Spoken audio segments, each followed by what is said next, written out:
Welcome back to another week's video. Today is a very special day on the farm. It is the first day that the cows are going out in 2024.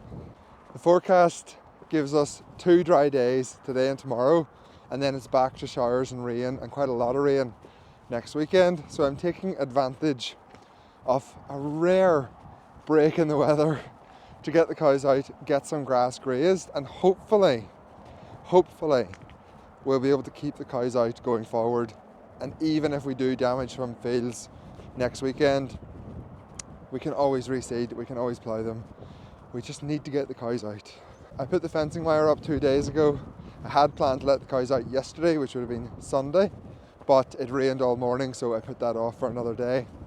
And I'm just going down to check the field before I open the doors and let the cows out. Man, I really hope this field is dry. It was like a little bit wet on Saturday when I put the wire up, and I'm really hoping that it has dried significantly since then. After lunch, I am also planning to sow the first silage ground. The idea is to use the front and back sower like you seen last week. If the fields are too wet, I will hook off the front sower, stick it in the back, and just make do with doing 2 applications of fertilizer. But ideally, I want to go on once, get all of the nitrogen, all of the K on in one go, so I don't have to sow the fields again until after the first cut of silage. That might not happen, but that's where I'm going to start. That's what I'm going to try to do. The field is definitely soft, like it is absolutely not dry, but it's not going to be terrible either. It's passable, just about. The cows have been kept hungry now since the middle of the night, and it'll probably be another hour or 2 before I actually let them out. So hopefully they'll come out here, they'll not run about too much, they'll settle down, start eating grass, and I'll bring them in again early afternoon after about 3 hours grazing, and we'll see what sort of damage they've done when I'm bringing them in later on. They will 100% be leaving that field in a little bit of a mess. That is a known fact. That's going to happen. So you may ask, well then why are you putting your cows out? Why not just wait? There is no weather coming. Like, it doesn't look like it's going to get better. There's no heat wave next week or something. So the choice is, don't graze your cows, eat all your silage, and have silage covers in your entire grazing block when it finally does get dry, which the cows won't clean out properly, and your milk yield will drop because the quality's not there, and you're going to have to bale half your paddocks, and then you're not going to have regrowth, and you have a lot of problems if you make the decision to not graze and wait another 2 weeks. You will also have problems if you decide to graze, like I have. For example, your fields will be damaged, they'll be poaching, it'll reduce growth the next time round. You might have to reseed some fields, but for me, the second option is better. I can reseed fields, I can stitch them, the fields will recover over time. You just gotta get your cows out. The cows are awful for breaking out on their first day out. Heifers will just run straight through the wire, not a care in the world. So I'm going to put up a second fence, like a safety fence, in case that happens. Hopefully it doesn't, but about 50% of the time when you put cows out in the first day, they go through the wire. So let's get our safety fence up, then we'll sort out all the gates, and then we'll put the cows out. It's pretty wet here. I think this is a wet spot.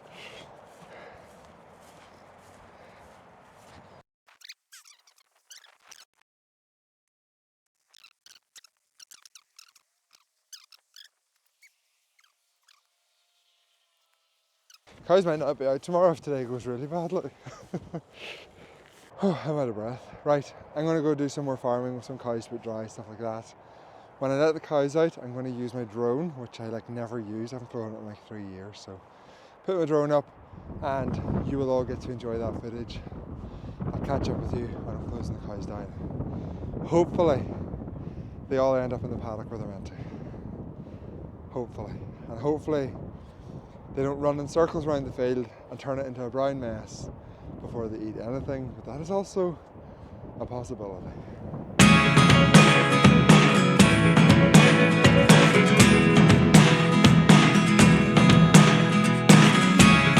Never really know what's going on. Look at me sometimes like all you want to do is run. Hear me out, hear me out. It's all the things you never show. There are the things I want to know. Secrets start in your heart so slow. But if you don't wanna tell me now, I guess I'll never know. Losing almost all my energy. It's getting hard to talk to you, and I'm the only one who speaks. It's all the things you never show.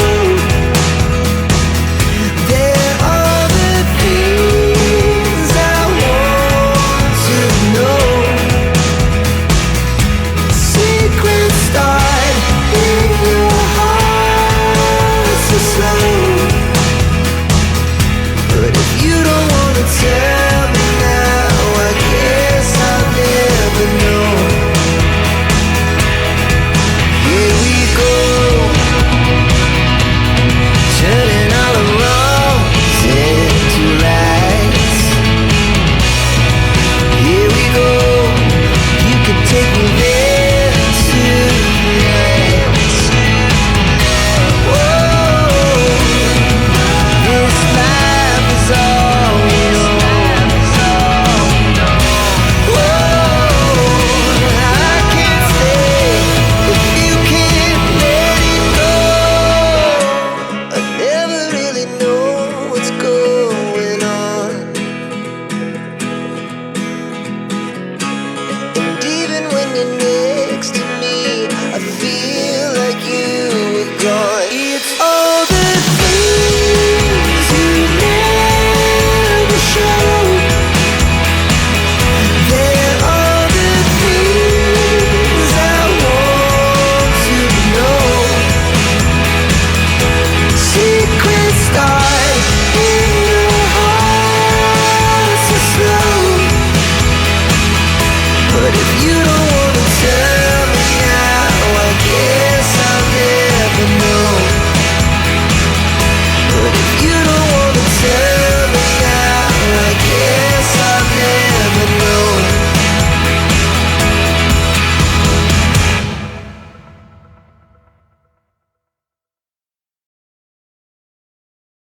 That's the cows out for the first day of 2024. That's the first time I've flown my drone in like 3 years as well, so forgive me for the footage if it's a bit shaky.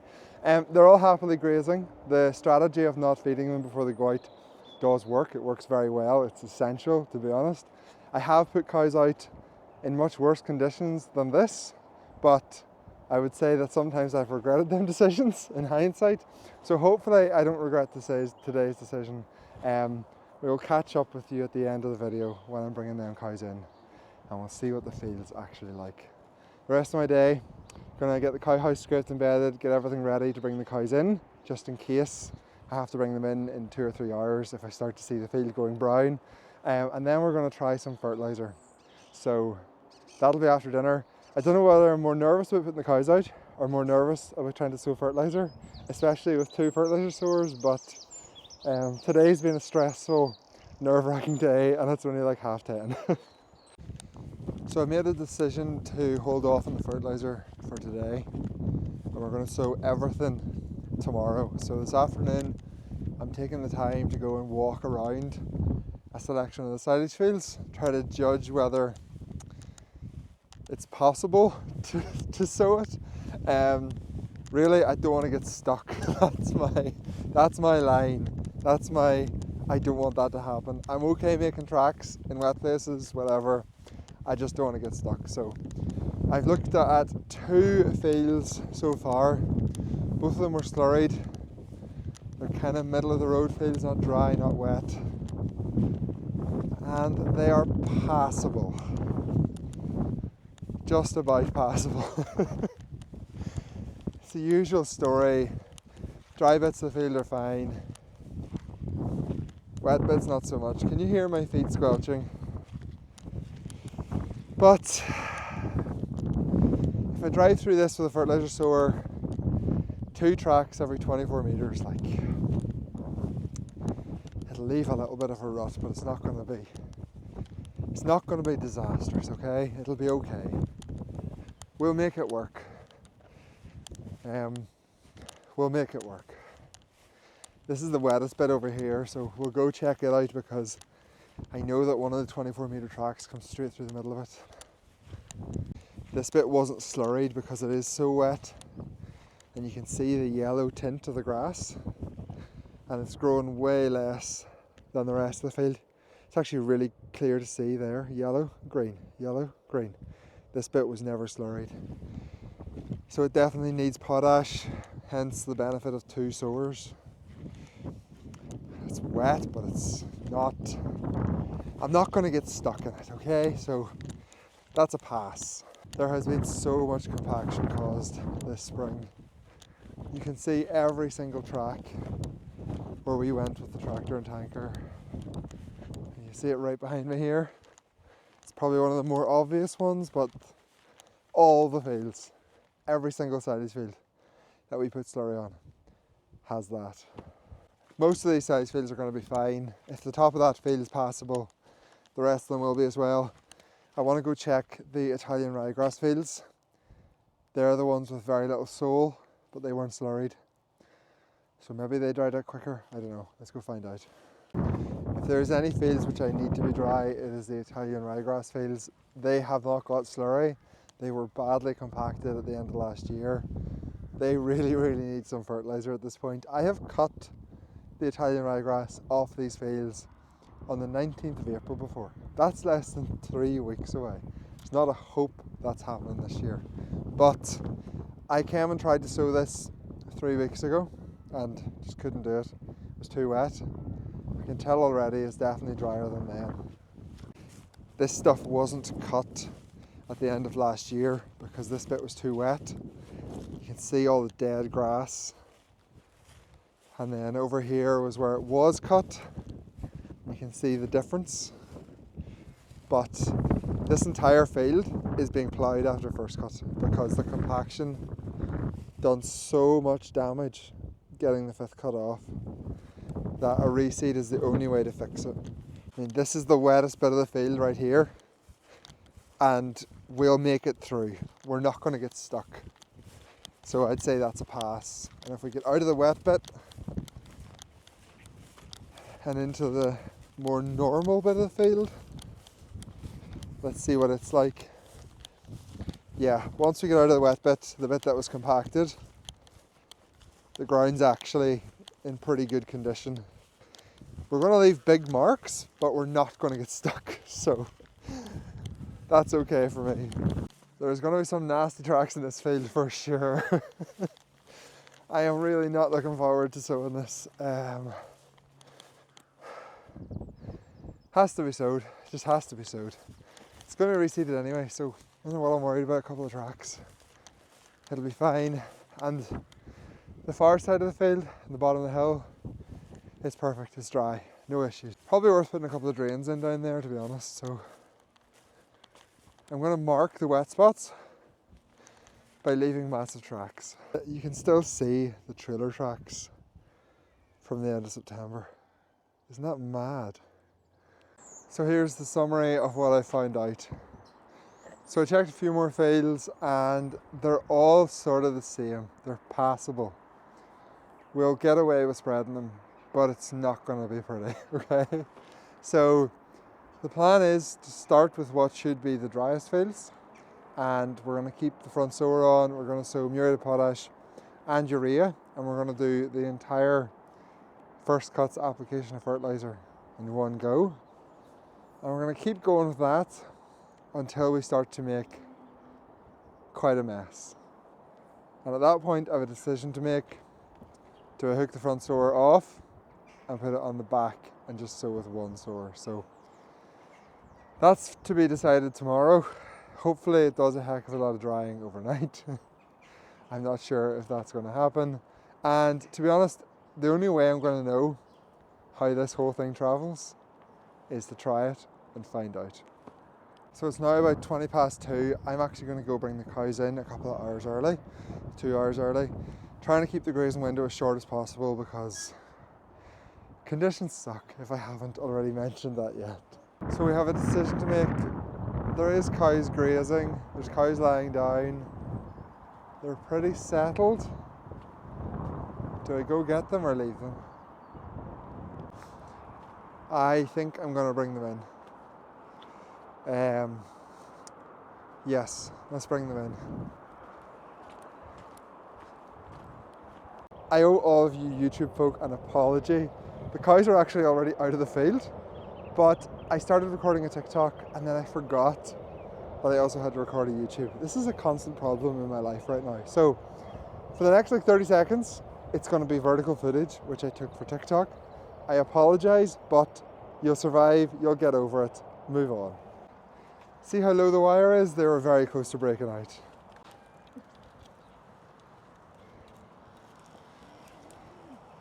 Come on. I'm just going to stand behind the wires and make sure they actually make it to the house. So it's about what I expected. It's actually not that bad. I've definitely seen worse from the first day grazing. There's a landscape shot to keep you all happy. They didn't actually make that much of a mess, although as you've seen from the vertical footage, it's worse than it looks up close. So I'm going to go check 2 or 3 more fields now I've got the cows in. I'm going to check that the GPS is all set up. I'm going to check that my nutrient management is set up, work out how much I need to sow on each field tomorrow. Probably write it in a notepad, even though it's on my GPS system. It's just easier to have it written down, to be honest. I'm going to get everything ready to go so that tomorrow I can hit fertilizer hard. I can get, I don't know, 15 or 16 tons sowed. That's very ambitious. There's no way I'm sowing that much, but maybe. We'll see how we get on. And I'll catch up with you all tomorrow when we will be sowing fertilizer and hopefully not getting stuck. So welcome back to the next day. I've been busy spreading, sowing, whatever you want to call it, for the last 4 or 5 hours now. I'm probably 2/3 of the way through spreading our silage ground. I have 1/3 more to go. I'm going to get someone to video this operation from the outside. Hopefully you enjoy the next couple of minutes. I am going to do a full video on this setup, the benefits, the cons, how it's worked out for me, all that sort of stuff. But I'm going to leave it out of this video because it's already getting pretty long. So enjoy the next few minutes of me sowing. I'll catch up with you at the end of the day when I've totally finished everything and give you a rundown of how it has all went.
Well, that has been a very long day. We have sowed 60 hectares, which is 150 acres.